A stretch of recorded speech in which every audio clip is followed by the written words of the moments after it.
Est-ce que croire en la vie après la mort, c'est sérieux?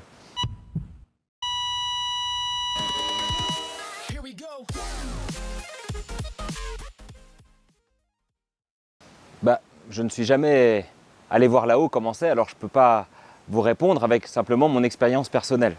Mais simplement, c'est sérieux de croire, et puis c'est sérieux aussi de ne pas croire. Mais il y a quand même 3 pistes qui peuvent nous mettre sur la voie. La première, c'est la création. Pour connaître la fin de l'histoire, pour connaître le fin mot de l'histoire, eh bien revenons au début. Regardons le monde comme il est.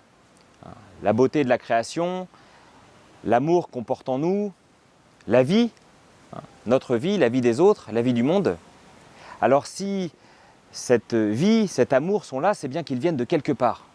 Et si Dieu nous a créés, si Dieu a créé le monde, s'il y a au départ un principe de vie et d'amour qui nous crée, eh bien, si Dieu nous a créés, ce n'est pas pour la mort, ce n'est pas pour un temps limité.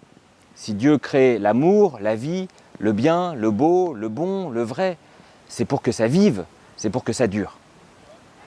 La deuxième voie qui peut nous mettre sur la piste, c'est le Christ, la figure du Christ. Le Christ est ressuscité, c'est ce que croient les chrétiens.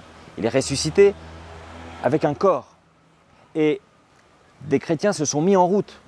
Les premiers disciples se sont mis en route. Ils ont risqué leur vie et ils ont donné leur vie à leur tour. Ils sont morts martyrs pour la plupart d'entre eux. C'est bien qu'ils ont rencontré le Christ ressuscité, vivant, avec un corps, dans leur histoire.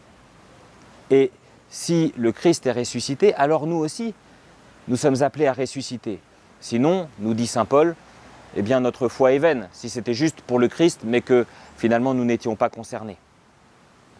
Et puis il y a une troisième piste qui est celle des philosophes, qui étaient croyants ou non croyants, certains avant le Christ, les philosophes grecs, comme Socrate, Platon et tant d'autres, qui vont dire que dans l'homme il y a le corps que nous connaissons, qui est périssable, qui peut être malade, nous faire souffrir, qui finira en poussière.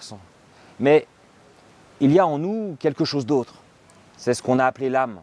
Et nous sentons en nous-mêmes que nous ne sommes pas seulement un corps, mais que nous avons un principe qui nous tire vers le haut, qui nous amène à poursuivre vers la vie. Que finalement, il y a quelque chose en nous qui n'est pas limité aux contraintes de notre corps, aux limites de notre corps. Et déjà, des philosophes, avant les chrétiens, disaient que, eh bien, si le corps est périssable, l'âme est éternelle. Que l'homme a quelque chose en lui qui est fait pour durer, qui est fait pour toujours. Parce que nous sentons bien en nous que cet amour que nous portons, eh bien, il nous dépasse, il est plus grand que nous. Et il est fait pour durer. La vie qui nous anime, elle est plus grande que nous. Elle vient d'ailleurs. Et elle est faite pour aller encore plus loin.